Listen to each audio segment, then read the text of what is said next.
Welcome to the Draft Deeper podcast. This is your host, Nathan Grubel. Joining me, as always, is my producer, Kevin Black. And joining me in the guest chair today, coming back, making a return to the Draft Deeper podcast, is I'm making a return to my own freaking podcast. I was off all last week. I'm recording this on Monday, July 4th. I was away. I was out of the area. I was doing some very important things, as I tweeted out. So I'm glad that much is behind me, and then I can move forward. I am now engaged to my best friend, so that is definitely an awesome feeling to have her, and I can move forward from the proposal now, and I can jump back into the basketball world and get back to grinding and what I love to do in this space. And there's nobody better to join me to break down everything that happened while I was out of the area, because it's a lot. We got to break down some free agency stuff.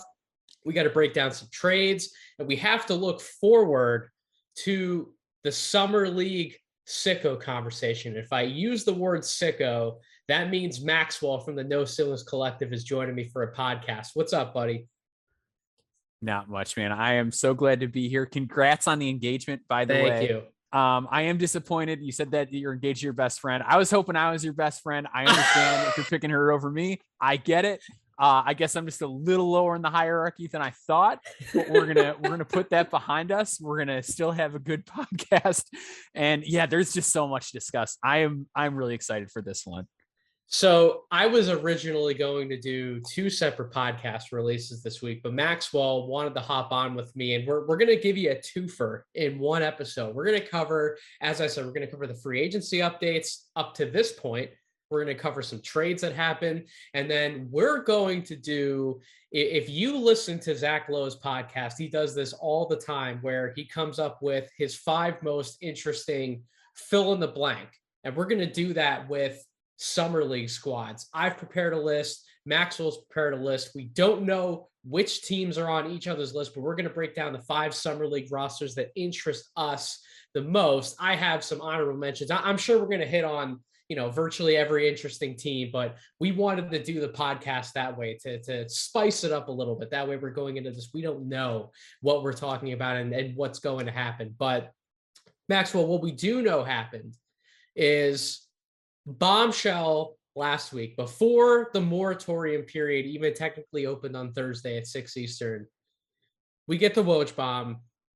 Kevin Durant has requested a trade out of Brooklyn, and we would not be a basketball podcast or a basketball platform, as No Ceilings is, without discussing this, because it really is a seismic shift and a seismic movement for the NBA overall when you have a superstar of Kevin Durant's magnitude asking out, right? Like I think LeBron James is probably 1 or 2 rungs up the pecking order, but Kevin Durant's like right there in terms of, if something's going to break the league and send social media and everybody ajar, it's going to be when somebody like Kevin Durant requests a trade. So Maxwell, your first reactions when you saw the Woj bomb and you're like, oh my God, is this actually happening? I was surprised, but I don't think I was completely in shock. I think it was a distinct possibility dating back to when Harden asked for a trade. Yep. The way that everything went down this year with Kyrie not playing half of the regular season games, it seemed like tensions were high, and it was just a weirdly built team. Like, it was a team that had a lot of legitimate NBA players on it, but not like great, reliable playoff starters and rotation players that made sense together as a cohesive unit. And I don't know, you lose 4-0 in the first round, and those first 2 games were close, but it was just clear that they do not have a championship roster construction. And even with whatever the Ben Simmons situation is going to be going forward, it just didn't seem like the happiness was there to wait out any potential moves that could help you get over the hump. Because like the Royce O'Neal deal in a vacuum is like a fine trade to be like, we're going to trade, first round pick, get this solid play. And I feel like people are being pretty hard on Royce O'Neal because of like one bad playoff series. But he's a guy who makes sense with their roster construction, but it just feels like they're so little too far away. I'm glad you brought up. So somebody had to bring up the Royce O'Neal trade because somebody had to Mhm. make the reference to the greatest. What the hell is going on in Utah? I mean, Mhm. shout out to Brian Windhorst. You gave everyone meme content for the next like 6 months. Now everybody's armed and ready, and it's off to the races. So thank you, Wendy, as always, for providing us with some epic content, regardless of what it looks like. But yeah, I think Maxwell, I literally have on my outline the very first point that I wanted to go through. I'm not even going to spend too much time on it, to be honest. I have written down, how did this happen in Mhm. Brooklyn? We know how this happened. You brought up some of the details, but I think just the one point that we need to hammer home before we get into what does this mean for everybody involved is you referenced it when you said about the happiness wasn't there, the chemistry wasn't there. When you're trying to compete for a championship, you need to build a team. And that means cohesion on all fronts, not just what makes sense on the basketball court from a schematic standpoint, but from a chemistry standpoint.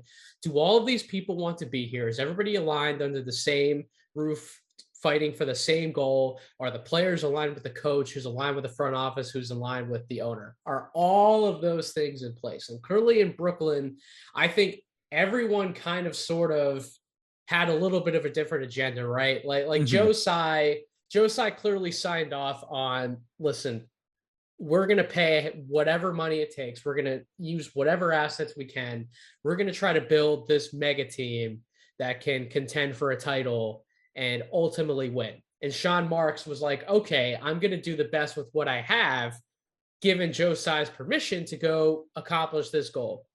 And then Steve Nash was brought in as the head coach. He's just trying to keep the peace, play peacemaker. I don't even know how much he really got to work with some of these guys individually on a lot of the basketball stuff. I have to assume, and again, we don't know this. It's not like we're around the organization every day, but I Mhm. have to assume that a lot of his job ended up being some hand holding and some relationship building, and that's really the majority of what his job ended up being, taking him away from some of the coaching duties. And then we obviously know what happened with the player interactions or lack thereof with Kyrie Irving, with James Harden.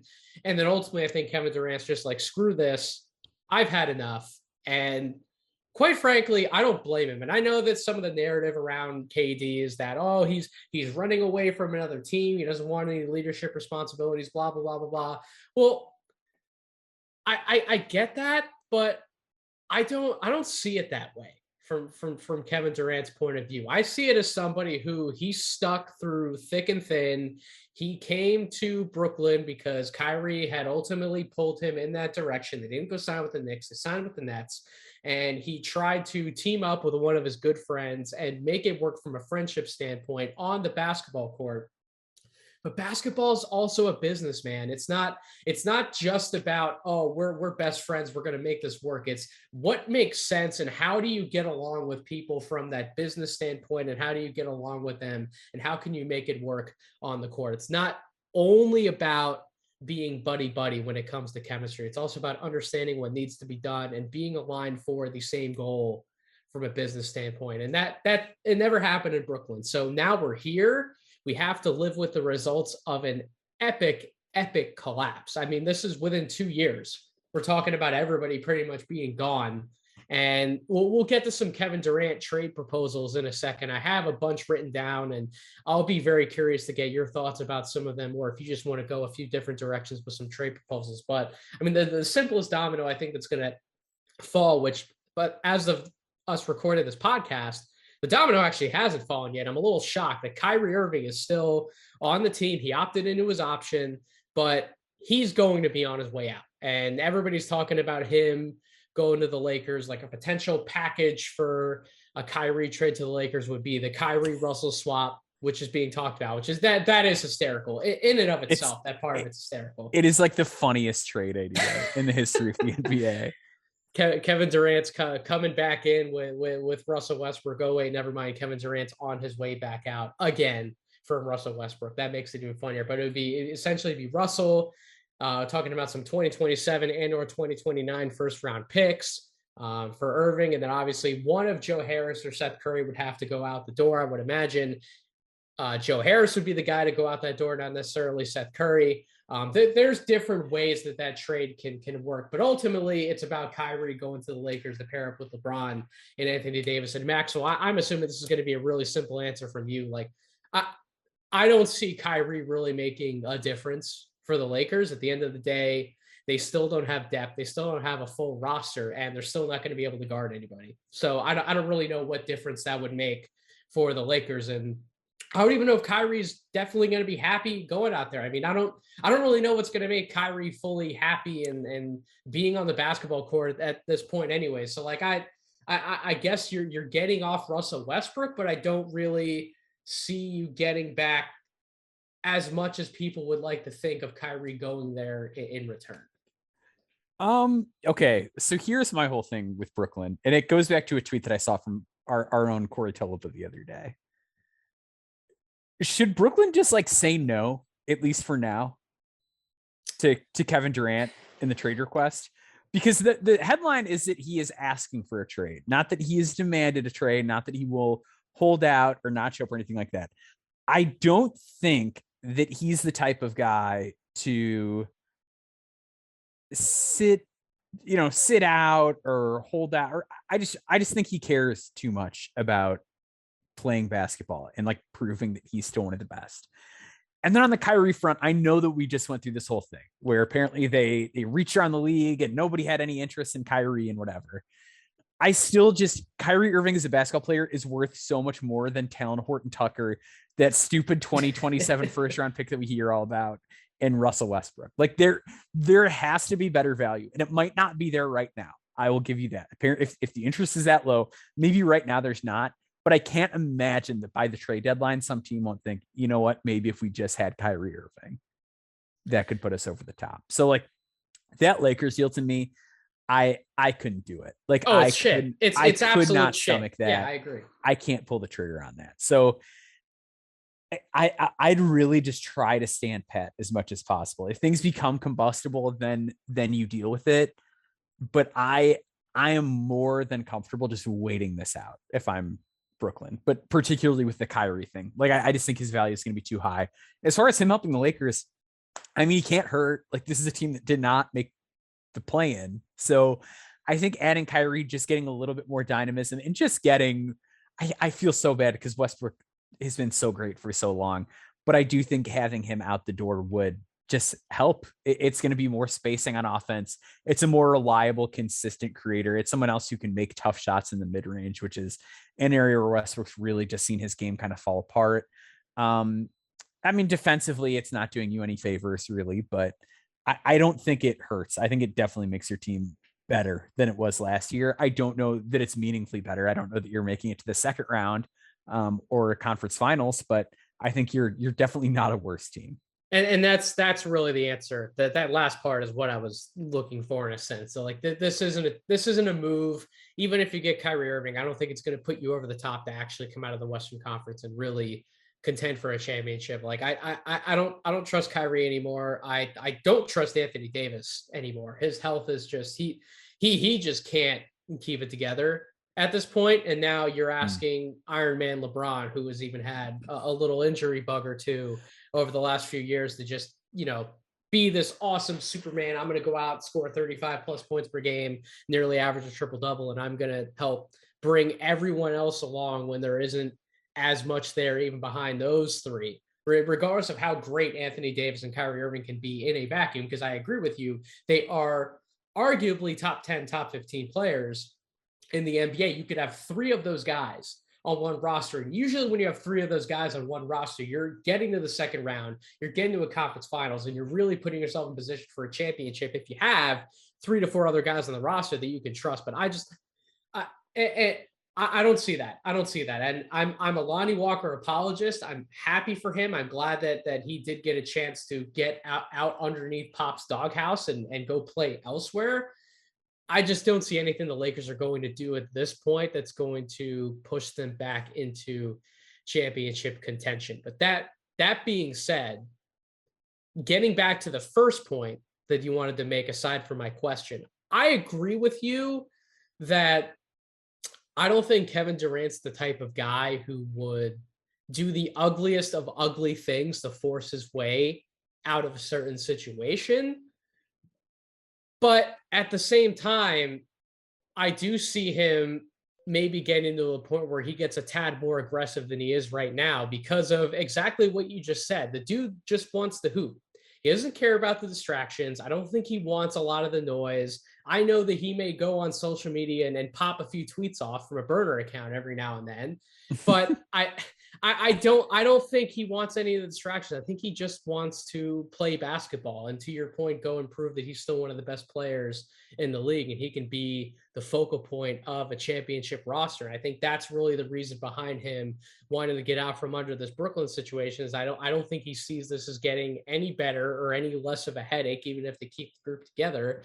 So let's see if I can go somewhere else and focus on the basketball. And if I'm still as good as I think I am, I can pull together almost any roster in the league and at least get them as far as a second round or a conference finals. And once you get to that point in the playoffs, as we've seen before, anything is possible. Any number or any myriad of things can happen to any other team, and you can continue to advance in the playoffs. So I put together some trade proposals on paper for 4 teams that I think make the most sense. 2 of them were the reported favorites for Kevin Durant that we know of, Phoenix and Miami.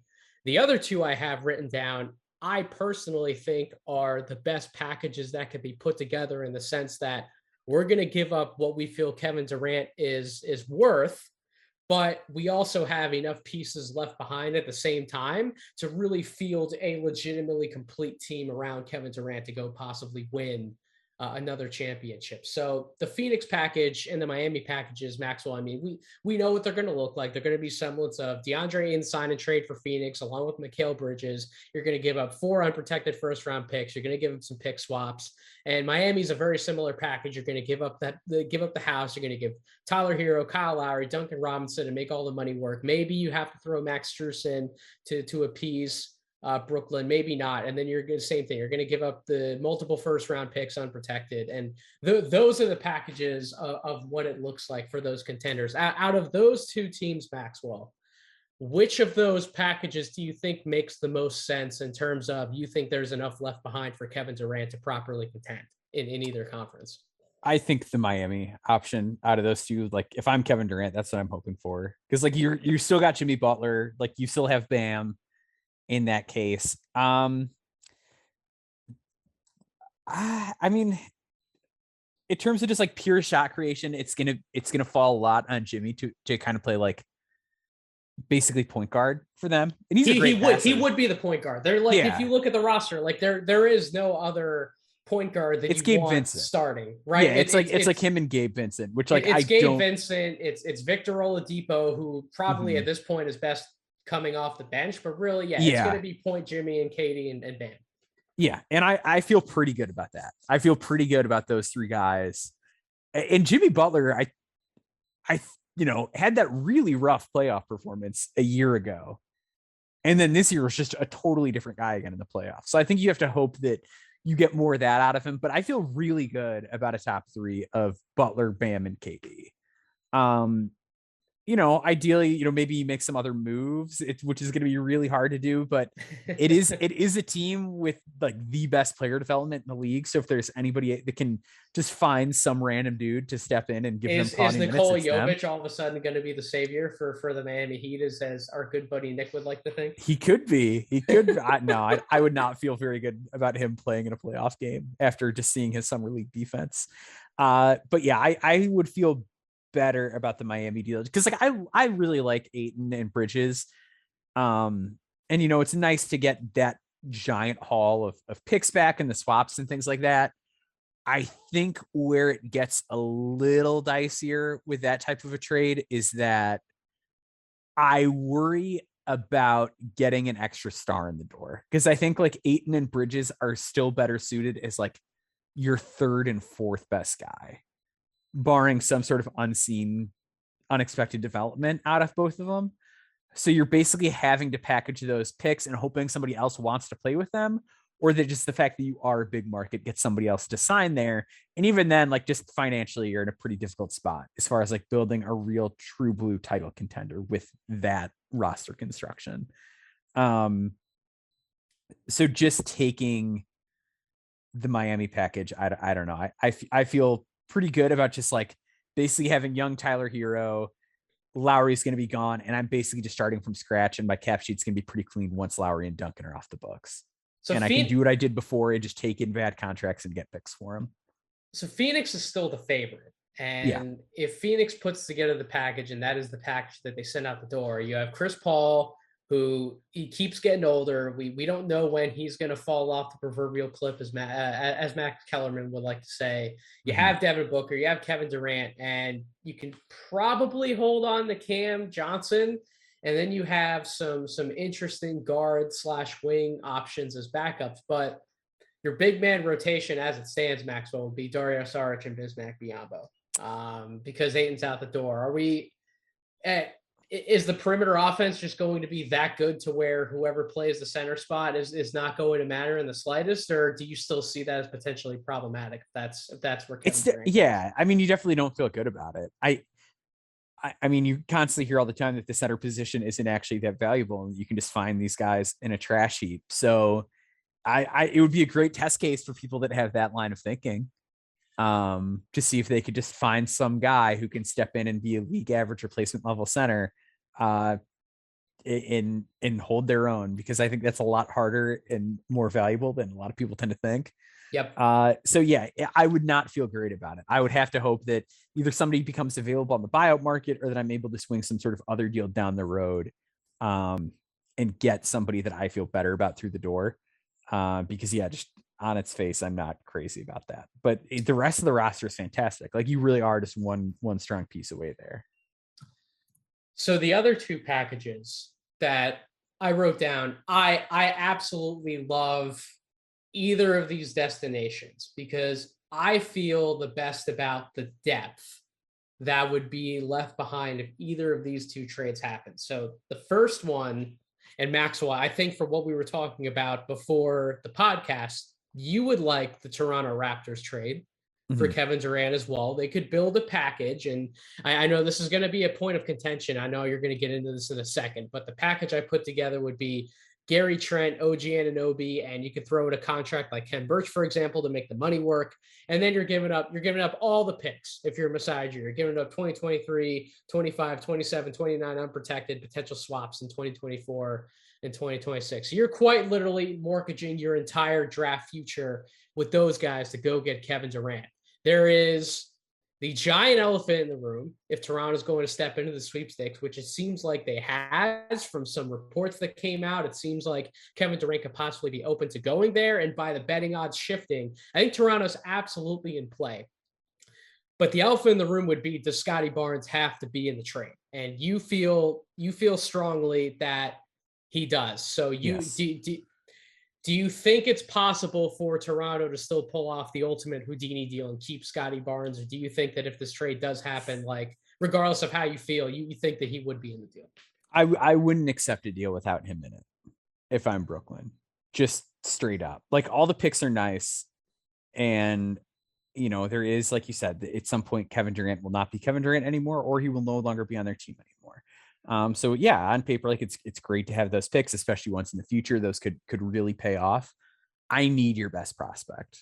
Like, regardless of which team I'm trading him to, I want the best prospect on your roster. And it's also important to remember that Brooklyn does not have much of their own draft capital at this point. So if they got to take the deal where they're getting at least 4 first-round picks. So yeah, so you need the picks, but at the same time, like, I don't feel good about rebuilding with like Gary Trent, OG Anunoby, and Ken Birch, and like not getting any benefit from my team not being very good, like with those 3 guys and Ben Simmons. Like that is just a weird roster. Maybe if Kyrie's there, like, I don't know, I guess that's probably like a play-in team, but I don't know. I really need Scotty Barnes. I need like one guaranteed surefire future star if I'm getting that level of current star back. So even if you throw Scotty Barnes in the trade, though, there's still some interesting depth. There's some interesting pieces, and you still have Fred VanVleet and Pascal Siakam around Kevin Durant, which that's a legitimate big three. Yeah. So The package, however, that I like the best, I think if the New Orleans Pelicans want to get involved, I think they have the best package that anybody can offer outside of Golden State. And we can probably touch on Golden State at the end here in the Kevin Durant segment in a second, because it would be interesting if he wanted to go back there. But outside of Golden State, the package I put together New Orleans can offer would be you can put Brandon Ingram in the deal. It can't be Zion anymore now that he agreed to the designated Supermax extension. So it'd be Brandon Ingram, Larry Nance, you throw Herb Jones in there, and then you can put in the Lakers 2024 first round pick, and then you can add in 25, 27, and 29 from the New Orleans Pelicans, and you can make those unprotected first round picks. So in this trade, Brooklyn's getting back a legitimate star player who is still young to an extent in Brandon Ingram. You're getting another blue chip guy in Herb Jones, who he's proven himself to be. He still has some growth to do in the offensive end, but he's arguably one of the most versatile defensive players we now have in the NBA from what he saw last year. And you're getting the first round picks to essentially replenish the stock that you lost in the James Harden trade. I think that makes the most sense. And then you're talking about Kevin Durant coming in with Zion. You still have CJ there. You just drafted Dyson Daniels, who's going to be an excellent fit around whoever is still there. You have Jackson Hayes. You have Jose Alvarado. You still have Valanciunas. Like that. And you have Trey Murphy. So you have a mix of veterans and young guys who can absolutely help Kevin Durant play on both ends of the floor. And that team would just be absolutely scary to play night in, night out. So that personally is my favorite trade package for Kevin Durant. What do you think about the Pelicans potentially getting involved in the sweepstakes? I love it. And I think it's a nice return for Brooklyn. Like I'm in on Brandon Ingram. I love Herb Jones. Like those are two starting caliber players in my book right there.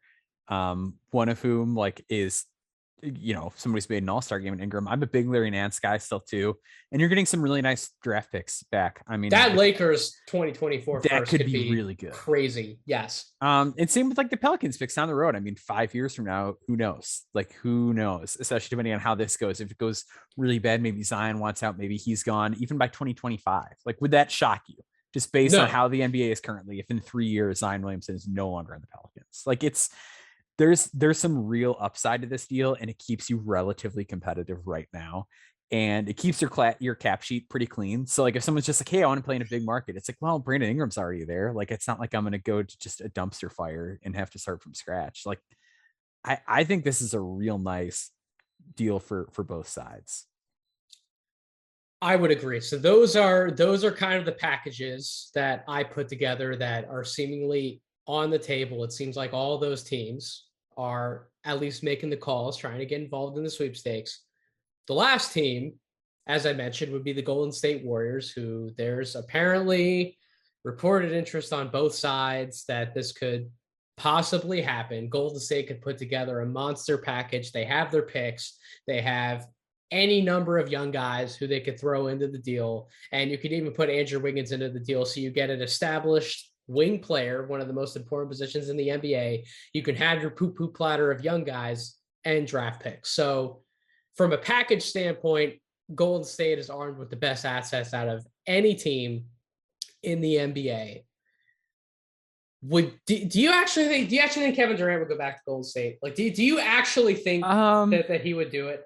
It'd be kind of weird because I feel like his really weird thing about leaving was that he didn't get the respect for like not doing it on his quote unquote his team. So it would be odd. I wouldn't blame him. I mean, it's still a pretty nice situation to walk into over there. I think if you were willing to accept just like, hey, this is going to be how trolls on the internet talk about me, is that I went to one of the best teams in the league twice, and that's how I got all my titles. If you can sleep at night with that on your, hundreds of millions of dollars, which I certainly could, if I was in his shoes, I would do it. And I'd love the trade return because I think a lot of those guys from Golden State are going to pop off soon. Like I think Moses Moody and Kuminga are closer to being good NBA players than people realize. Yep. So I would love to take them back. Throw me some other guys in there too. I'll take PBJ. I wasn't the highest on him coming to the draft, but why not? And then, yeah, give me Wiggins and whatever else and picks, and we can make it happen. That to me is like the best trade package. And I think it's obviously great for Kevin Durant to go to the team that just won the NBA championship, but it just sort of feels unlikely. I feel like he would think it's a little too icky, but who knows? So anybody listening to this podcast has just listened to a myriad of trade packages that could be put together for Kevin Durant that are very, very sizable when it comes to tangible assets and draft picks going out the door. And it's not just because that's what you have to pay for Kevin Durant. We're about to fly through some other deals that teams made in a second. We're going to go rapid fire here a little bit, but really, all of these packages now are escalating to potentially unprecedented heights because of what the Minnesota Timberwolves freaking paid to get Rudy Gobert. And I can't understand this trade for the life of me. I'm 100% in Bill Simmons camp, and I'm usually not one to really want to overreact to a lot of these types of trades or any of these free agency deals. I want to see what it looks like after the first quarter of games of the next NBA season on the court. But the Timberwolves get Rudy Gobert, and going out the door is Malik Beasley, Patrick Beverley, Jared Vanderbilt, Leandro Bomaro, Walker Kessler, and then unprotected first round picks, 23, 25, 27, and the top 5 protected pick in 2029. So when you factor in Walker Kessler, it's 5 first round picks going out the door for Rudy Gobert. And I never want to kill Rudy Gobert because I think that he's an incredible defensive player. And I think that he still gives you enough offensively for what he brings to the court defensively. But he's not a franchise changing wing. He's not one of these shot creators who's going to go out and get you 30 plus points per game. He's a defensive anchor playing next to another 7-footer in Karl Anthony Towns, who, yes, on offense, it makes sense because Towns can now be a stretch big. And all he really wants to do is keep firing threes anyways. I feel like he keeps dragging himself out to the perimeter and going into the post less and less anyways. So, like, yeah, that's fine.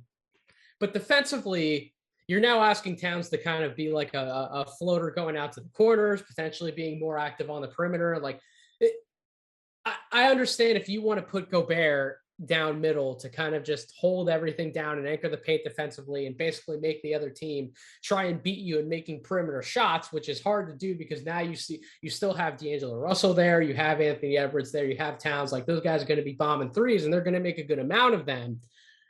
But I don't know, Maxwell. I don't feel good about this deal. I see how it can make sense on the court, but I just think that this was a lot to give up, and it's going to completely skew every trade package that comes after it for a star player for the next 2 years. So your thoughts on what the Timberwolves did?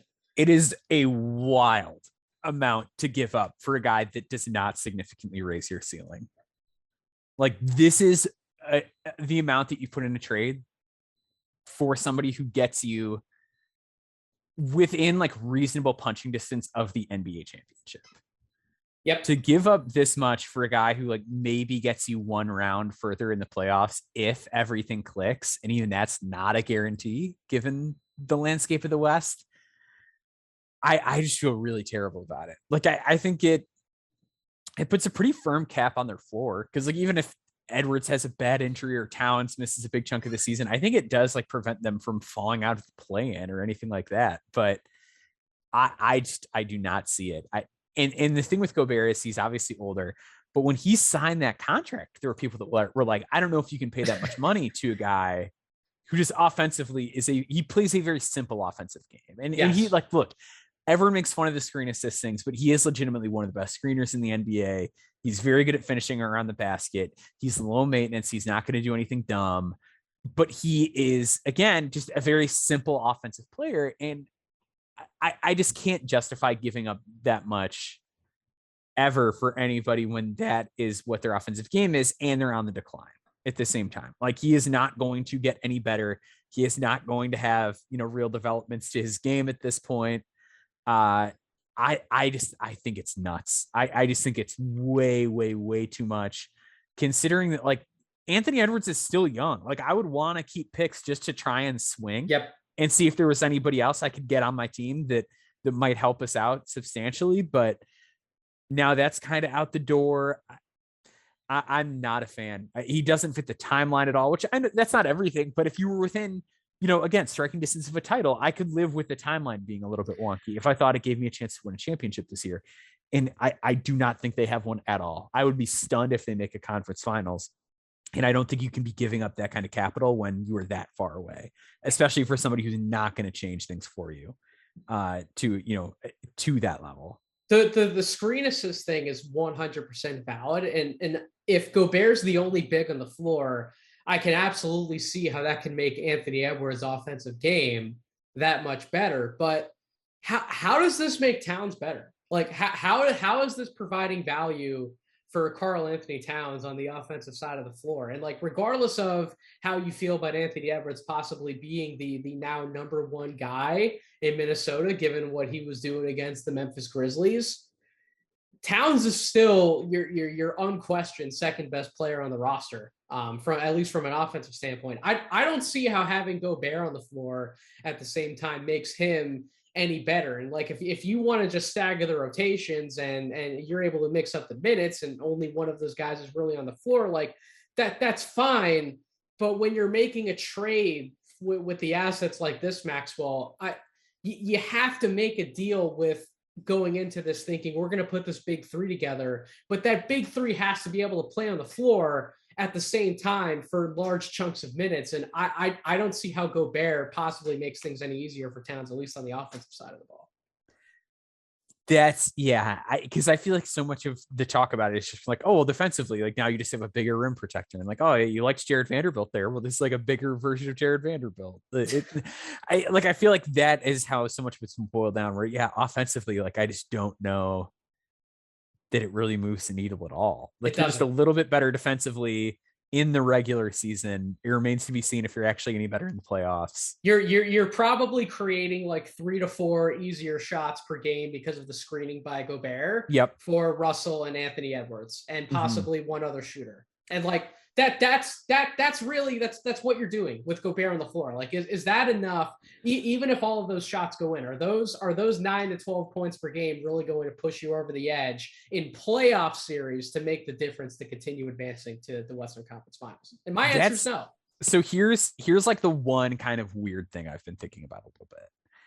If they can make a D'Lo trade, and then again, but like, I don't know, I'm not a big D'Lo guy, but then like your shot creation is probably looking really rough if you're going to get back a more defensive player for him. Who's going to play point guard? If D'Lo's out the door, like who's actually going to be available in a D'Lo package to come in and play point guard and actually set the table for other guys on the team? Like, I understand that D'Lo gets those moments where he thinks he's the best player on the floor, and he'll take like 5 to 6 trips down the floor on the offensive side. He'll just jack up shots.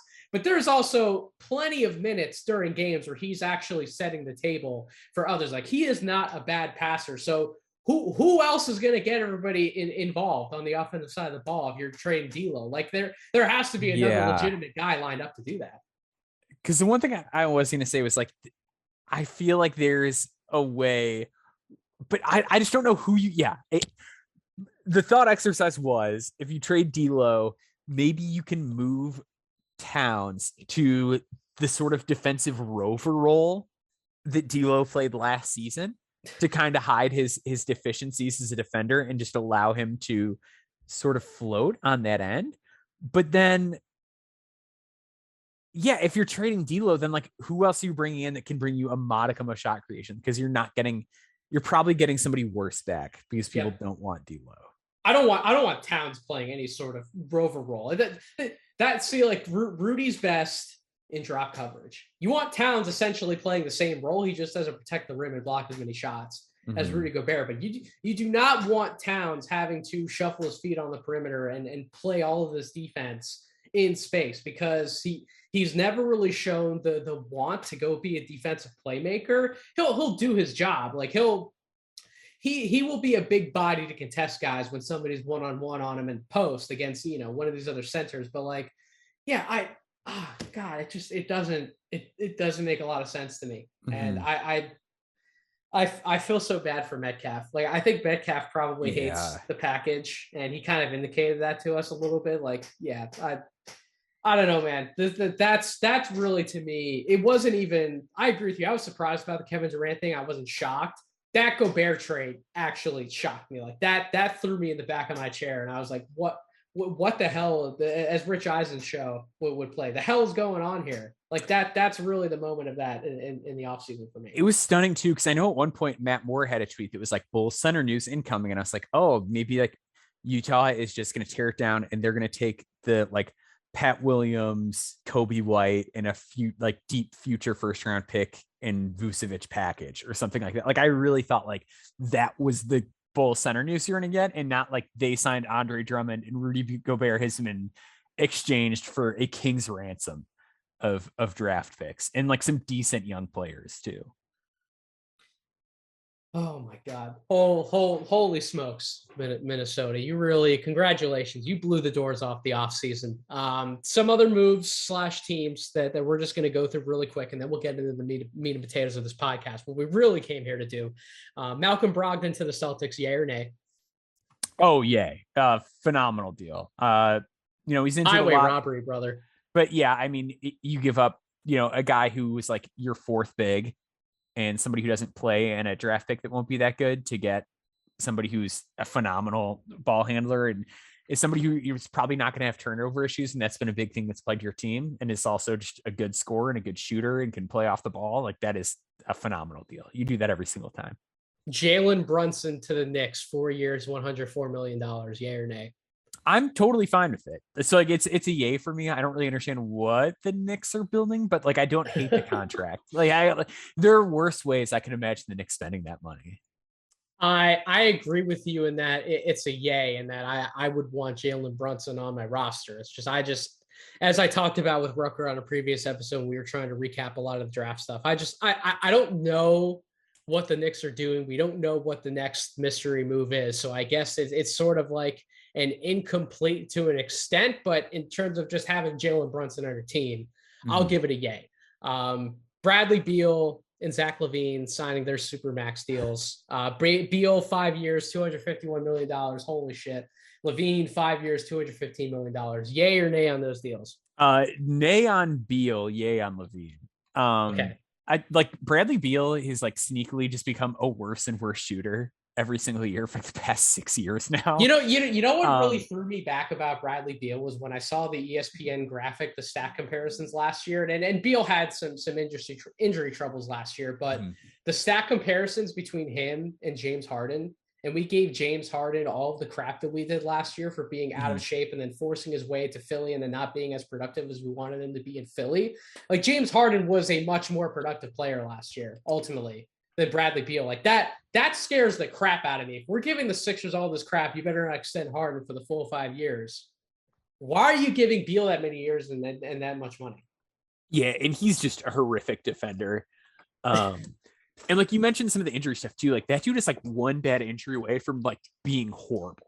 Yeah. Like he's a great offensive player right now. He's one bad injury away from being like his former buddy John Wall. Yeah, like that's the thing. It's like he's gotten better as a playmaker, and like he's still like a really good scorer and can like do really interesting things on the go, and like he's really retooled this game and he deserves credit for it. But like if he just has like one bad injury, like the bottom could really fall out on him in an ugly way.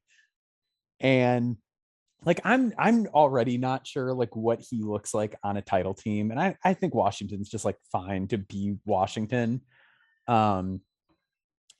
But yeah, that deal is going to be a nightmare to move down the road. LaVine, yay. The Bulls need to be competitive. They need to be in the mix just to get like the fan base revitalized. It worked last season. You just pay the money. He's one of the best off the dribble scorers in the league. It's really hard to get guys that do that. His defensive buy-in has been progressively better. That's the one thing everyone likes to nitpick with him. I think you do that every single time. He's worth it. I agree 100%. I love Zach LaVine. I think he's awesome. He's on a very short list of players for me who I would love to see win a championship ring one day. I'm sure Maxwell, a Chicago guy, you would love to see it be on the Bulls. So you sign that contract every time. Two teams that we will go yay or nay on for what they've done so far this offseason. The Portland Trailblazers for drafting Shane Sharp 7th overall, doing the Jeremy Grant trade, bringing back Anthony Simons and Yusuf Nurkic, bringing on Gary Payton and Drew Eubanks. Yay or nay on what the Trailblazers are attempting to do around Damian Lillard? Can I go like firmly in the middle? Because like I don't hate the Shaden Sharp pick. Like I see the vision of like, we're just going to get a really high upside guy that, may have been a higher pick if he played or whatever. The Jeremy Grant trade I thought was fantastic. It's a steal. I love the Gary Payton deal. Drew Eubanks is, fine for the money. The Anthony Simons contract is a little scary to me just because a lot of production came in like the last few months of the season, which historically has been a very unreliable indicator, especially for non-playoff teams. And I do not like the Nurkic deal at 4 years. Like that to me is just another deal. Like you just look at games played over the last few years, real chance that gets ugly. I'm assuming there's probably some level of protection involved in it, and I hope there would be. But that would, to me, was just the one where I'm like, oh no, don't like that at all. Yeah, for 4 years at $70 million. That's a good annual average for a player like Nurkic, but the years, I agree with you. That gets a little scary. And then last year or nay, Maxwell, we're both Philadelphia 76ers guys. The James Harden situation notwithstanding, they brought in PJ Tucker, Daniel House, Trevlin Queen. They made the Anthony Melton trade, and then they have an undrafted haul of Michael Foster, Julian Champagne's on a 2-way, and Aminu Mohammed got an Exhibit 10. So there are still some moves that can be made, including the James Harden signing, and then Matisse Thybulle, Tobias Harris, Ferk. That we know those three guys are potentially rumored to be involved in some trades if Daryl Morey continues. But from what the 76ers have done so far, if the team with James Harden brought back is the way that it is now, yay or nay for the 76ers? Is this enough to finally get Embiid to a conference finals? I don't know that it's enough to get him to a conference finals, but I'm a yay on the offseason. Okay. I think the PJ Tucker deal is like the one that scares me with the cap bump. Like that deal might not be too bad by the time it gets bad, which could be like as soon as next year. The Daniel House deal I'm all about. I love that one. I love the Trevlin Queen contract. Like that dude has been a monster in the G League. So like the fact that they were able to get him basically non-guaranteed is shocking to me.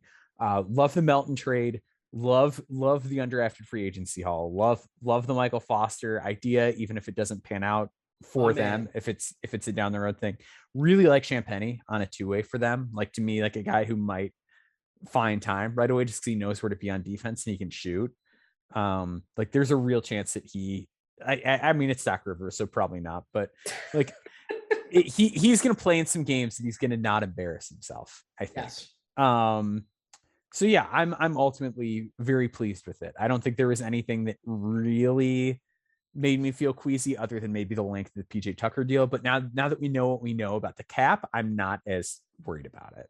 The Melton thing was the best thing that I think Philadelphia did all offseason, other than the sneaky good Trevlin Queen edition for the money that they got him on the Melton deal. Absolute chef's kiss to Morey for using draft capital in the right way to go get rotational players who are not just completely old and worn out and on their last legs. Anthony Melton has plenty of game left in him. I understand some of the offensive concerns if you go and look at some of the advanced analytics, but I obviously trust the offense. I certainly trust the defense. He seems like one of the better backcourt additions that they could have put on this roster. And then what they gave up doesn't really matter to me. Bring in Melton 10 times out of 10.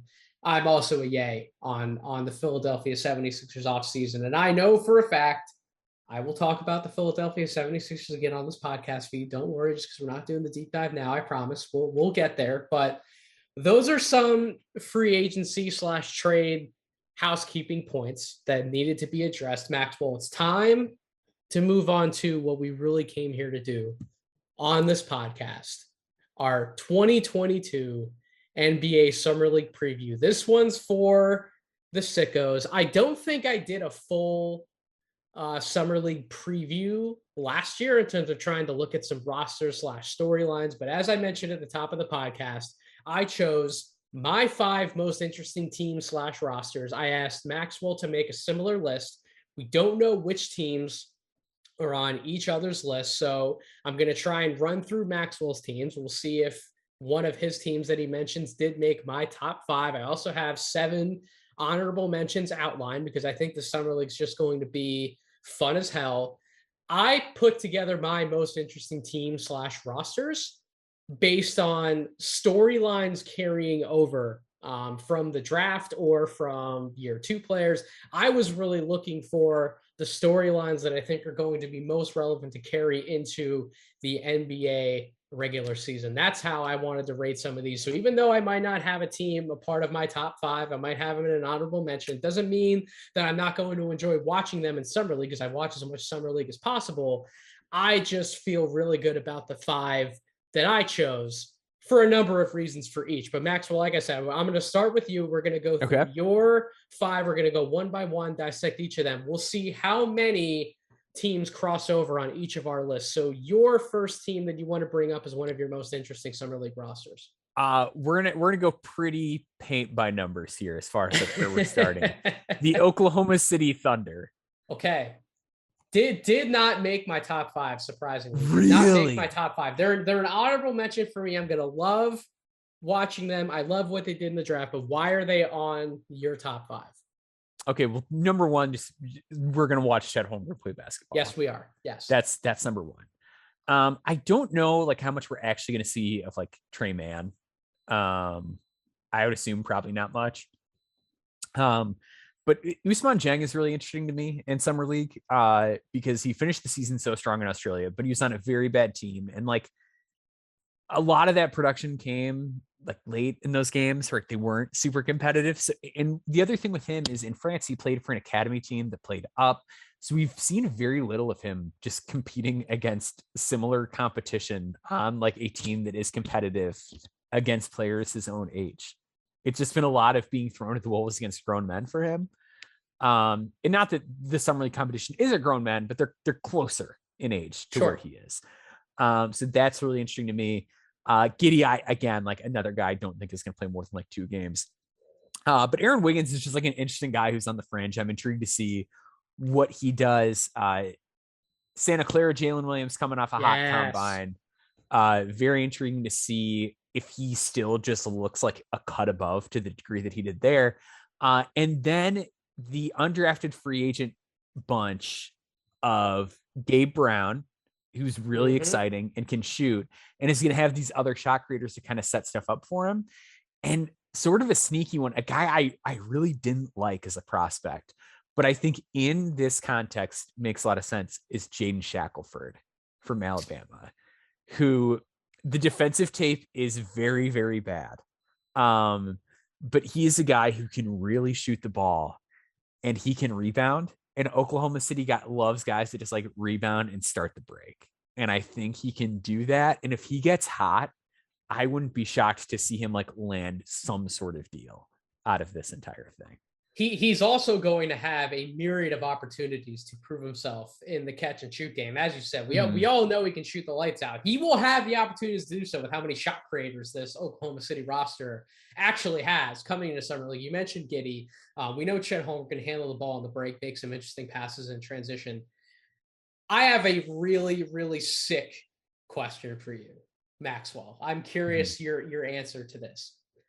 Who gets more on-ball pick and roll creation reps between Ousmane Dieng, who that was a fascinating characteristic of his game as we headed into the draft season, or Santa Clara Jalen Williams? Who gets more opportunities to show their on-ball stuff in Summer League? I think in Summer League, it's going to be Jalen Williams. Just because like, I think they're probably still going to want to be pretty competitive. And I think he's a safer bet to be a positive contributor in Summer League than Dieng is. And I think like Oklahoma City, as we learned with Poku, they're not afraid to slow play it. So I don't think they're going to be like, we got to just force feed Ousmane and see what's here. I think they'll give him some chances, but unless he's like coming out guns blazing and like really clicking immediately, I'd assume that Jalen Williams is going to take on more of that load.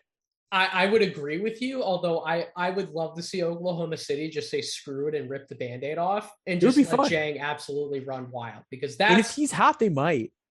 they might. And that's the opportunity to do it, right? We see Summer League continuing to be an environment where a team takes an interesting wing guy and they want to feed them as many on-ball creation reps as possible and see just how much they can handle, whether they're rookies or second-year players. So I'm not going to rule it out for Jang to all of a sudden have like a game or two where he is doing a bulk of the ball handling in the half court, and they just try and see how much he can actually do on an NBA floor against real competition. So I am very curious to see how the whole Oklahoma City thing plays out, and I will watch that team closely. So we knocked out one of your teams, knocked out one of my honorable mentions. Who's the next team you want to go to in your list? All right, let's do kind of a quirkier one that I feel like might not be there for you, but I don't know. I thought you were gonna have the Thunder, so who knows? The San Antonio Spurs. They are an honorable mention. They are not Okay. on my list, but they are firmly on my radar for a number of reasons. Why are they on your radar? Okay, so for me, I'm just really intrigued by their draft haul. Yep. Jeremy Suhan, Malachi Branham, and I just feel like the summer league environment, with it being as up tempo as it is, might lend itself to Blake Wesley, who is really good at just like running up and down the court. And I think Blake Wesley is going to have some horrific games. Really? I think he's going to show some like really, really good flashes at times. Uh-huh. But I think the overall outputs, like he's going to be one of those guys that just the general output on social media is going to be like Blake Wesley's a bust. This is why he went at the back end of the first round. Should have never been the lottery buzz. I think Blake Wesley is going to be one of those guys, but I'm still going to buy into the flashes. I'm going to buy into the long-term talent for him. But yeah, I think the numbers from an efficiency standpoint are going to be horrific. Okay. And I'll be happy if I'm proven wrong. Because that's kind of how I feel about like this is like another just boom bust summer league player is Jordan Hall. Yep. Where like the defense is always been an issue with him, but it's summer league. So like it's the defense in general is going to be bad. So it might not stand out. And if he can just play a couple games where the shots are going in and he's finding his teammates, he could look awesome.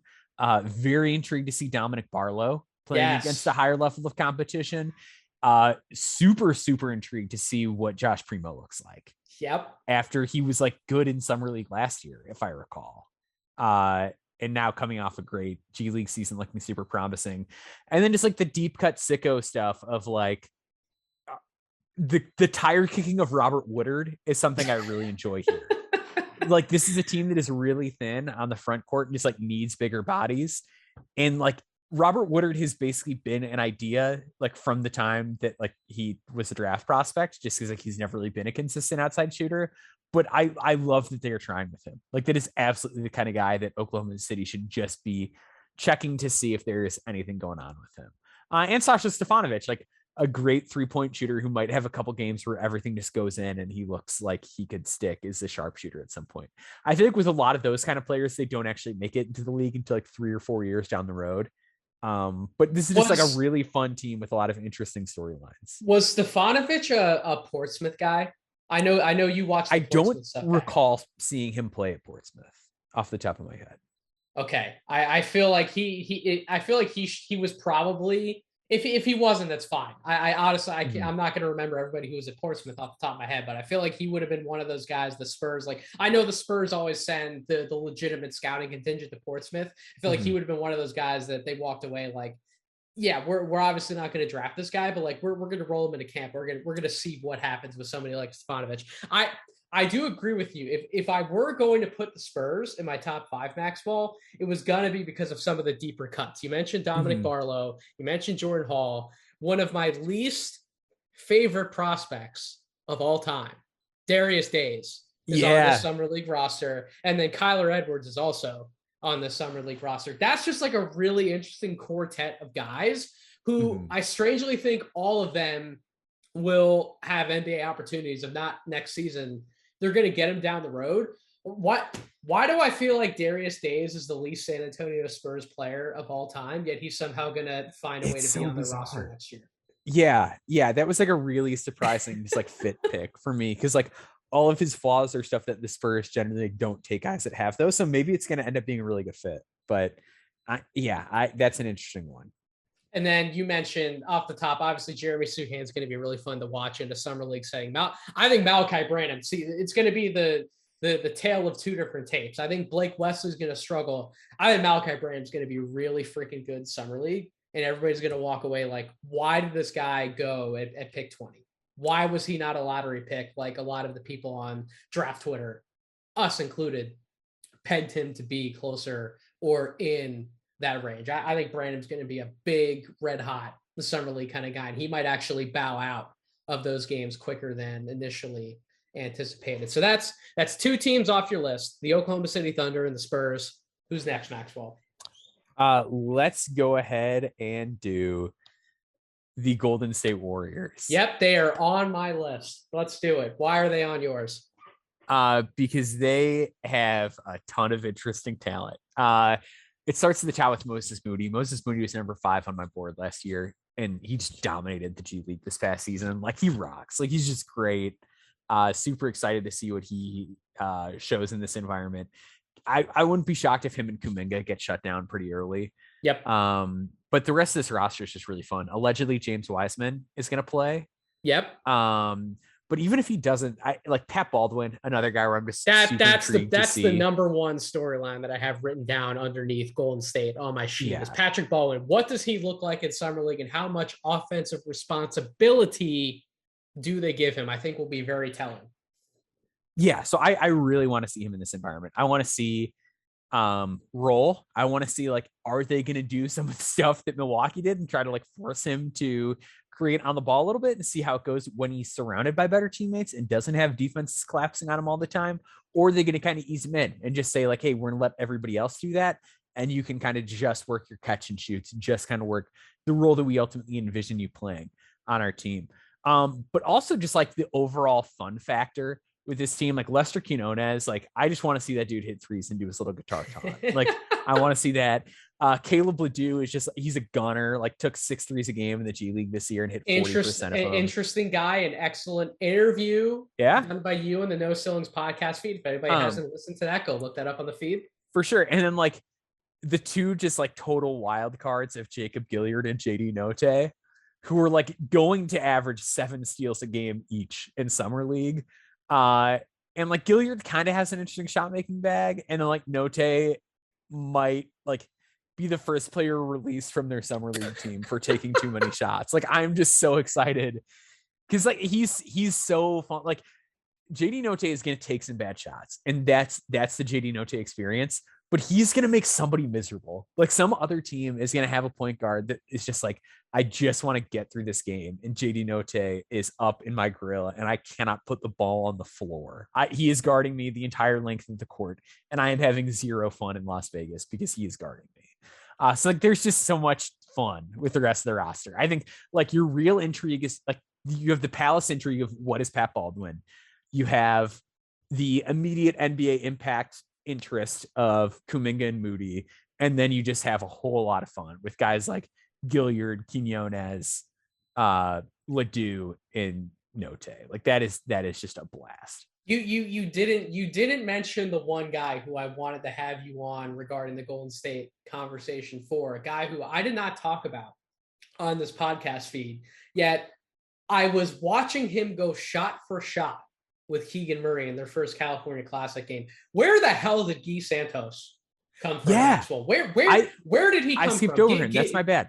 Give me an evaluation on him for my podcast listeners. Okay, so he played for Minas in Brazil, and he was a guy that like had just kind of like fallen down my board because I hadn't like heard much buzz about him. And then when I was doing my final like go through, watch everybody one last time, but after, like, he kind of stood out to me a little bit. He still was in my undrafted range because there's two sort of like issues with him. He in his tape doesn't really look very vertical, so that's a bit of an issue for him. He does work like really hard on the glass. He's a really thick frame. He's strong, but he doesn't get up off the ground well. I agree. Yeah. But like they would like run pick and pops for him there, like with him as the screener. So like he can do some really interesting things. And like he's a little too upright on the ball too. But he is very crafty as a driver. Like he just has a ton of skill as far as like getting to the cup, having some counters. Like there is a real just vivid understanding of how to play basketball within him. He is a smart player. His outside shot has kind of come and gone. I'm pulling up the numbers right now. But he's just been a little inconsistent from outside. And at 6'7" and like not a crazy vertical athlete, like that is going to need to be there. So last season across 2 leagues, he was 35.7% from 3 on 2 attempts a game. This year, 3 attempts per game, 32.6%. His free throw percentage is like average over time. He was 72.9% this past year. So it's not like a sure thing that he's going to shoot it. And if he doesn't, it gets really dicey for a guy like that, who's, a smart defender and knows where to be, but isn't like a lockdown guy. So he's really got to shoot it to stick, but he is a very smart player. But in a system like Golden State's that is 100% predicated on not just ball movement, but also player movement, why do I think they could stick him on the floor for like 8 minutes a game and just do some really fun things with him? As you talked about, using him as a screener or using him as kind of like a baseline cutter, just drawing the defense's attention or getting some sneaky good layup attempts around the bat. Like, why do I feel like he can actually work pretty well for the minutes that he would play with Golden State in a way that he probably wouldn't work on other teams for the reasons that you outlined? Like, I think he's a good Golden State guy to bring into the fold.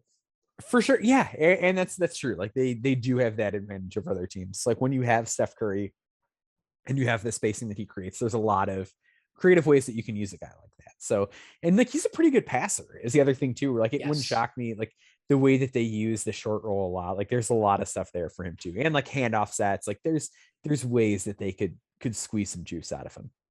That was one of the most fun moments I think I can remember from watching a summer league game was him and Keegan Murray going at it. That fascinated me. So we had to talk about that on this podcast. Okay, Golden State Warriors was on my list, was on your list. So we finally got a team that was on both lists. Who's next on your list? Let's do the Houston Rockets. Yep, obviously on my list. Go ahead. Okay. Yeah, this is just a loaded team. I mean, you got the number 3 pick in the draft, who many people thought was going to be the number 1 pick in the draft in Jabari Smith. We've got Ty Washington. You've got Tari Eason, obviously. So all the rookies this year, very interesting. Trevor Hudgens is a guy that they signed to a 2-way. Who the heck is Trevor Hudgens, Maxwell?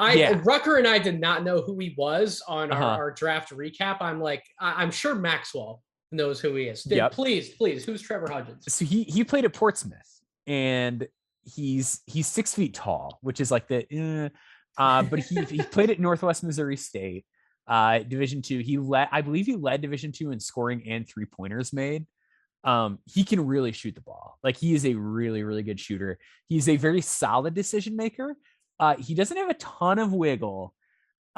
Which is like, that's the thing that like hangs me up. Like he's 6 feet tall, he's a good decision maker, and he can shoot. But like usually guys that are 6 feet tall that stick in the NBA are really slithery, and he is not. He's a pretty good defender though. Like he did a really nice job on Alex Barcelo in one of the Portsmouth games. So like he can play a little bit of defense. I'm just intrigued to see what he looks like playing good competition. And then they've just got a fun mix of guys coming back. I mean, you got Dacian Nix, who had a really strong bounce back season. That's the guy I think I want to see the absolute most on that roster. I want to see what he looks like. Is he still in great shape heading into year 2? Is he going to command the starting point guard job for that team in summer league? Like what's that going to look like, the comparison between him and Ty Washington? That's a great question. And like, I like the fact that that's like the thing that with like Trevor Hudgens kind of confuses me a little bit, is like, if Dacian takes another step forward like that, like you might not want to have a guy like Hudgens on a 2-way, just because like with him and Ty, like he might become pretty redundant pretty quickly. Yep. So that's like a very intriguing story I'm going to pay attention to. And then if he does click and then Hudgens is out, like then who comes in? So that's fascinating too. Usman Garuba, like I feel like the world has just moved on and forgotten about him. And I still really like Usman Garuba. And I still think there's like a chance he's a good NBA player for a long time. There's a chance he might not be, obviously, but I really like him, and I'm excited to see him back out there. And like Josh Christopher, like a guy who just like did not get a ton of runner responsibility. But last year at Summer League, he showed that he could pass, which was a shock because he didn't do it at all at Arizona State because he didn't get the ball. So I didn't blame him, but he didn't pass on in college. And like he showed some new wrinkles in Summer League. I'm intrigued to see if we can see some more this year. So it's just a fun group of rookies, really intriguing group of returners. I agree 100% on the fun factor that is the Houston Rockets. And what even escalates the fun factor further is that Houston Rockets Summer League team is also going to be the majority of the Houston Rockets 2022-23 NBA regular season squad. So that just getting those guys more developmental reps in a good environment, good spot for them. It's going to be obviously a bunch of fun to watch the Houston Rockets. So Warriors, Rockets, we share those two on our top 5 lists. Thunder and Spurs are in my honorable mentions. They were on your list. Who is the last team that was a part of your top 5? It is the New Orleans Pelicans. Yes, also on my list. So we got 3 out of 5. This is probably the team I'm most excited for. I just love this team. So you got to start with the returners. You got Jose Alvarado. Yep. At some point, he's going to hide in the corner. Everyone's going to lose their mind. They're going to love it. Najee Marshall is like an interesting one to me because it wrote him down. It seemed like he was going to be really good, and then he kind of like had a bit of a sophomore slump. So I'm excited to see what he has. This rookie class rocks. I mean, like Dyson Daniels, EJ Liddell, Carl Makovich, all very interesting. Oh, Trey Murphy, I skipped over his returner. Like, I'm still super bullish on Trey Murphy. He was like, I think 11th or 12th on my board last year. I just love his game. Like, he's just tailor-made for the modern NBA. But we're going to get to see Dyson Cook, which is going to be awesome. Very excited to see him. Like, just somebody who's played against pros before. I think he's going to be unfazed. I think he's him and EJ Liddell could develop some really interesting chemistry together in Summer League, which would be really fun. I'm intrigued to see Sebron because, again, like he was good at the combine, and it's going to be a fairly similar environment. Carl Makovich, I really enjoyed late in the season as I was kind of finishing up my film dives. Like he played with Nikola Jovic this past season for Mega, and he's just a nice kind of center who's developing a jump shot, but he is like the best at like playing the middle of pick and roll coverage. Like he gets so many steals out of just like, I'm going to cat and mouse you and trick you into thinking you have the pass to the big man, and you do not have it. I just really love that about his game.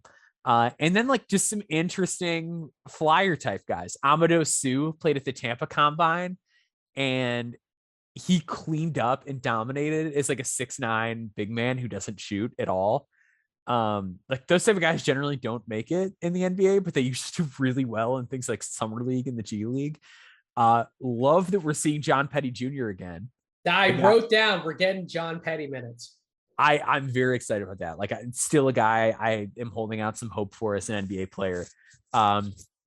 Isaiah Brockington, like just a guy who's very like poised and mature and has a really good scoring package and could turn out to like stick at the back end of a rotation somewhere at some point if things break right for him. 3 is real if he can figure out a role defensively. And then like the big man of mystery, John Butler, who I wrote down John Butler's revenge tour. Yeah, because it really seemed like I am not a sore stuff guy. Like I don't talk to a ton of people in the league on a day in, day out basis. But I will say, just like based on the few conversations I have had with people, I don't think there's a bigger disconnect about any prospect between like Twitter and actual professional basketball people than with John Butler. Like people on Twitter are still just like, I can't believe nobody's picked him up. I can't believe this is happening. And like everyone I've spoken with that like works in basketball at any level is like, oh no, he's just too far away. And I'm like, if it does pan out, like the phrase that I heard somebody use, like the odds of him being special are pretty low. Like I think the consensus is like, if he puts it together, like maybe he's like a better like modern Channing Frye. The odds of him being on the first team that gives him a chance 4 years from now are also very, very, very, very incredibly slim. Like he's going to be a second team guy. And I think that's really what people didn't understand. And NBA teams, like, if you have an excellent kick-ass developmental system where you can bring those guys in, you can get them by year 3 or 4, they're really proving themselves worthy of being on another contract with you. Like, that's fine, but there are so few NBA teams who actually have that level of developmental system in place to where John Butler actually makes sense. New Orleans can be one of those teams. They could, but I don't think a team like New Orleans was ever going to draft him. For sure. And I think something else that people kind of miss the mark with is I think that there's a number of projects that NBA teams are willing to take on. And I think at a certain point, they don't want more of them. Yes. And I think if you are a team, like say like the Nuggets drafting Peyton Watson, like they can have like somebody on the staff, like their role is just to like usher him along and like kind of get him up to speed and see what they have there. But like there's aren't a lot of teams that have a ton of roster spots for those types of players. So like whenever you are seen as somebody that's a couple years away, like there's aren't that many roster spots for that type of player in the league. I really hope it works out for him. Like I had a draftable grade on him. Like I do, and like part of that is just seeing the long term. Like I think eventually if this guy does manage to pack on size, like he's a great modern center. I do think there's some real flaws in this game. Again, like kind of like Chet, everyone just focuses on the weight, but like he is a subpar passer. Like he is very bad around the basket. Like that is the big difference between him and Chet is like Chet is a very good finisher around the basket and John Butler ranked in like the 25th percentile around the basket on synergy. Like that is a massive issue. Yep. So yeah, like he's got some real things he needs to work on in his game aside from just, it's not like, oh, he just needs to get bigger. That's not the only thing for him. But I'm really excited to see him. And I hope he just has like a big summer league and can get somebody to invest in him because he's a really interesting player. If you want to go to summer league or you're flipping on the games on your laptop or your computer at home and you want to watch the Pelicans, you want to watch Dyson Daniels, you better catch one of those first 2 games. That dude will be shut down by game 2. Garrett, I think if he were to play every single game for the Pelicans in summer league, I think he could take them to the championship game, and I think he could help them win it. Like I think he would probably be summer league MVP. I think he's going to be that good, and so I think he's going to destroy people. Okay, so Warriors, Rockets, Pelicans. We shared that were on your list, that were on my list. There's obviously 2 teams that were on my list that weren't on your top 5. First one of those teams would be the Detroit Pistons. I wrote down Detroit Pistons is actually the number 1 team on my list. I want to see what Jaden Ivey looks like in summer league. I think he's going to be a fascinating watch given everything that happened. I want to see if he can develop some pick and roll chemistry with Jalen Duren, the guy who we didn't know if he would be in the Detroit Pistons uniform because of all the crazy trades that happened on draft day. They've got to like clean that up. Like the fact that like they initially released a summer league roster that didn't have him on it because of like league rules, very obnoxious to me. Yeah, Alex in our group chat was like, did he get hurt or something? I'm like, no, it's probably just because of like the trade stuff. Then they had to sign him. Like they can't have him on the first release, but he'll be there. He'll be in action. I can't wait to see those 2 work together. So how do both of those guys look? Killian Hayes is going to get some freaking summer league minutes. Like we're heading into year 3. I don't know what the hell to make of Killian Hayes, and I don't think they know what the hell to make of Killian Hayes. They're going to give him some really interesting reps. They're going to play him next to Jaden Ivey. They're going to play him without Jaden Ivey. I don't know what to expect from it. It could be a disaster. It could be where Killian Hayes finally like starts to put it all together. I don't know. What do you think about Killian Hayes probably getting some good run in year 3 at summer league? And like I'm not just saying this because like on the first, that was like the first year I made a board. I had him 4th, so like it could have been worse. But like I really did. You didn't have him at 1, so I didn't have him at 1. And a lot of people did, like a lot of smart people did. Like it's crazy. I'll occasionally just go back and like look at highlights of him, but it's like I still see the vision. Like I get what people saw in him. I just think his confidence needs to get there, and like the lack of an offhand has obviously been a big problem. But yeah, I really hope we get a big summer league from him. They were my top honorable mention team. Okay. What do you think happens if he has a bad summer league? Like, do you think it could be something severe as I'm like cutting bait or just like trading him? Like, do you think there's a situation? I think they trade him. I think they move off him for probably I don't know. It's Like a probably the same second. thing. Yeah, the same thing that the Sixers got from Markelle Fultz. Like obviously moving off for different reasons, but it's probably like the same thing, right? Yeah. Yeah. Or like similar to like what they traded for Marvin Bagley. Sad, sad, sad situation if Killian Hayes does not show up in summer league. And I then really hope he kills it though. Like it would make me so happy if he just comes out and it's like, oh man, like maybe he is a starter on this team going forward. I agree 100%. And then you still have Isaiah Livers. We got to see what he can look like heading into year two, because there obviously had the injury thing going into his rookie year, didn't play a ton of games.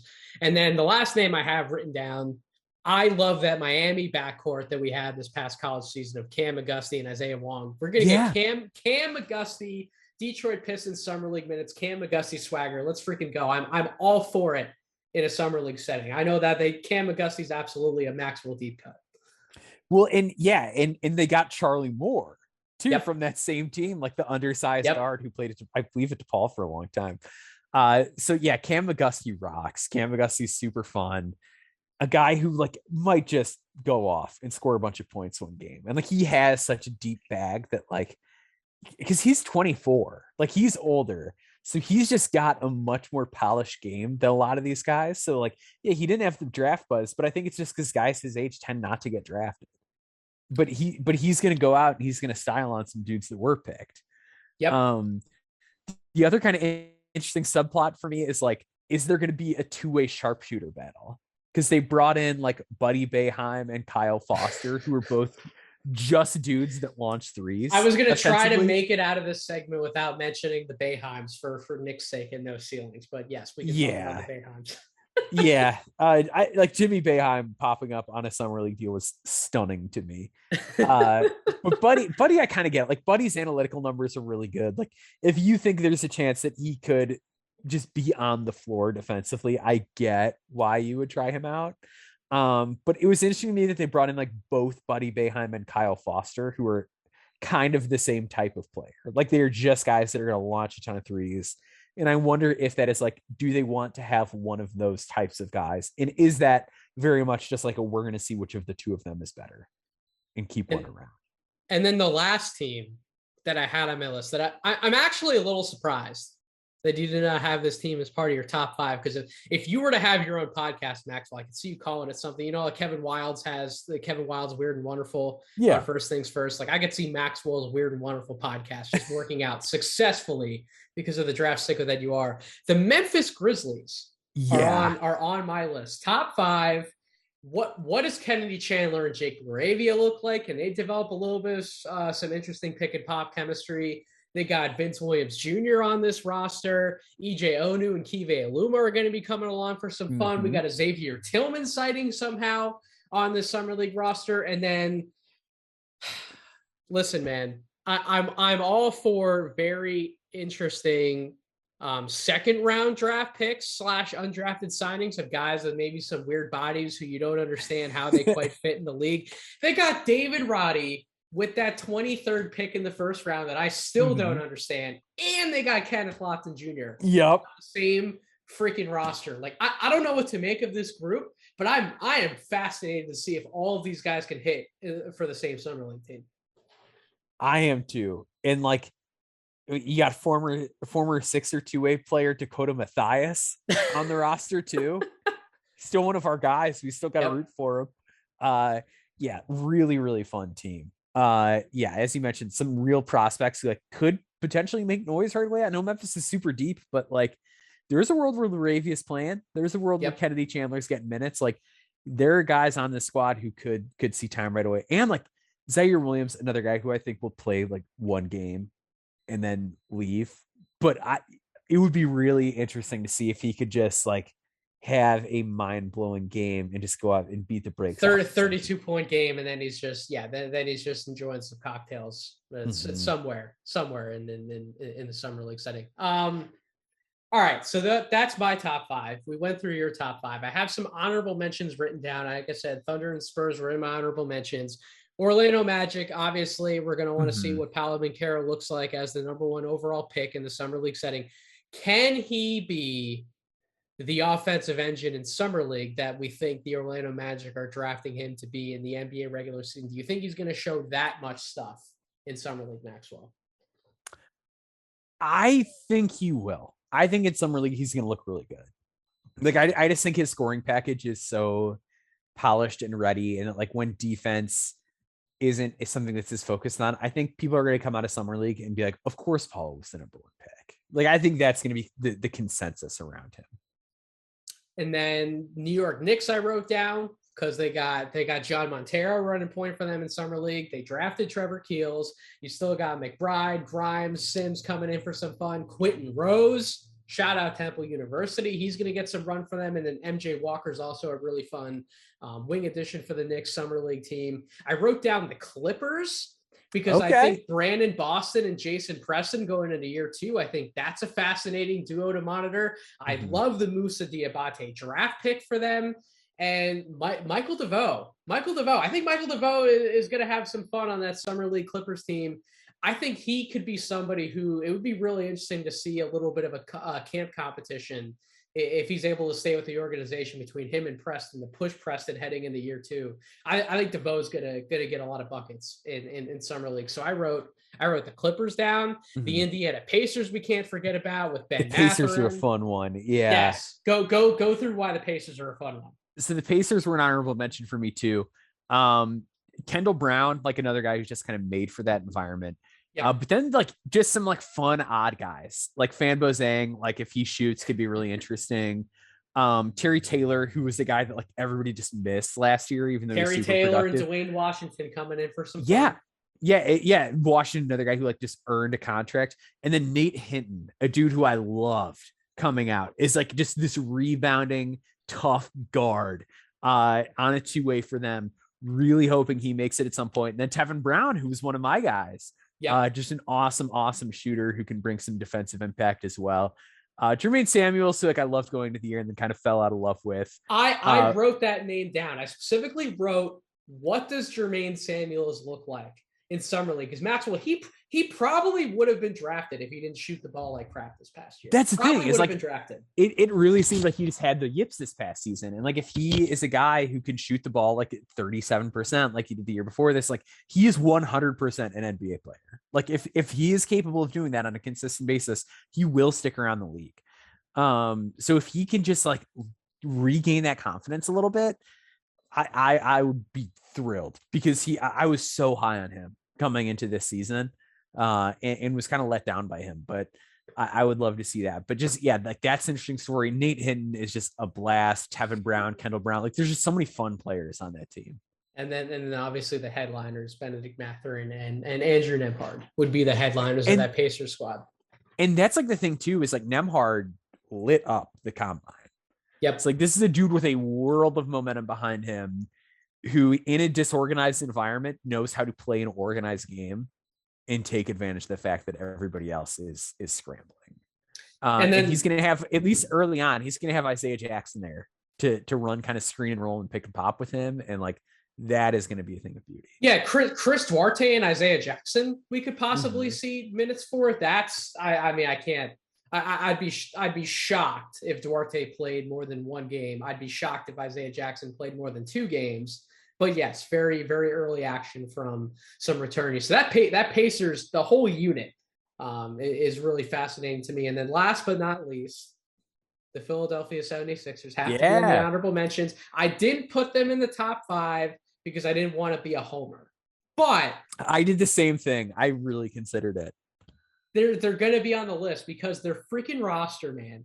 Jaden Springer, Paul Reed, Charles Bassey, Isaiah Joe. We get to continue watching their development. Michael Foster, Julian Champagny, Aminu Muhammad, as we mentioned. They're bringing over Petrushev for Summer League. Trevelin Queen's going to get his first run as a 76er. Charlie Brown's going to be there. Tyler Bay is an interesting guy who's going to be there. And Cassius Winston, who I did like Cassius Winston a few years ago. He's going to be with that team and probably with the Delaware Bluecoats this year. So what do you think about the 76ers Summer League roster, Max? You think we can get a little Summer League title? I think it's possible. I mean, like if Springer makes the leap in a way that I am hoping / anticipating, It's possible. Paul Reed loves to destroy non-NBA competition. Why do I feel like Paul Reed's still going to play almost every game for them, even though he's far beyond the summer league? Yeah, he shouldn't be here. I feel like he won't be here long. And I feel like Isaiah Joe might not too. But Isaiah Joe is like another guy. I want him to prove it so bad. Like I just want him to come in here and hit 93s in four stacks hand to give him minutes. But yeah, just like some really interesting margins guys too. Like Tyler Bay is a guy that was just given up on really early, and there's a chance that like there might still be something there. Yep. And then yeah, like the two-way guys are interesting. I'm still pulling for Grant Riller, who's just had like some bad injury luck and things like that. But the Jaden Springer leap is going to be a very, very interesting thing to monitor because I was very high on him coming out. But like it does get precarious for him if he does not get minutes this year. Like I would imagine the Jaden Springer breakout so bad, man. Yeah, I really want to see it. So I'm just hoping that with this kind of talent around him, he's going to have shooters. He's going to have some reliable bigs to roll. He's going to have a stretch five in Petrosev. Like this, it's tailor made for him. Like I'm really hoping that this works. Any other summer league call outs that we didn't mention that are you got to get it out on this podcast before action tips off in Vegas on Thursday? Just the last one I want to throw out just from like a fun standpoint is the Hornets. Like this roster is a mess. I'm not sure how it comes together at all. Is LiAngelo Ball just going to play every single summer league? I think he's going Hornets? to. Like I don't think what's going to happen. I don't know that there's like an actual like quality point guard on this roster. Like Tyshawn Alexander, it's great to see him again. I still believe. Yep.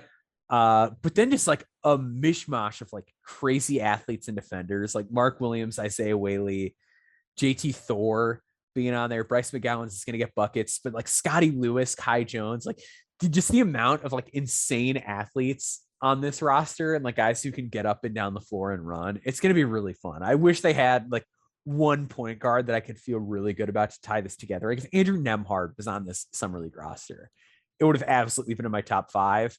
But the lack of reliable point guard play really has me think like this might just be very ugly. So the Charlotte Hornets team could have the most viral highlights that come from Vegas, and they could also have some of the worst games played in Vegas. 100%. So that is exactly why they did not even make my honorable mentions. It's not that I dislike who's on the roster. I don't know if I'm walking into a gym the few days I'm going to be out there, Maxwell, and I'm be like, I'm doing a fist pump, like, yeah, I'm seeing the Charlotte Hornets today. Like, let's go. Like, I don't know if I'm going to be doing one of those, but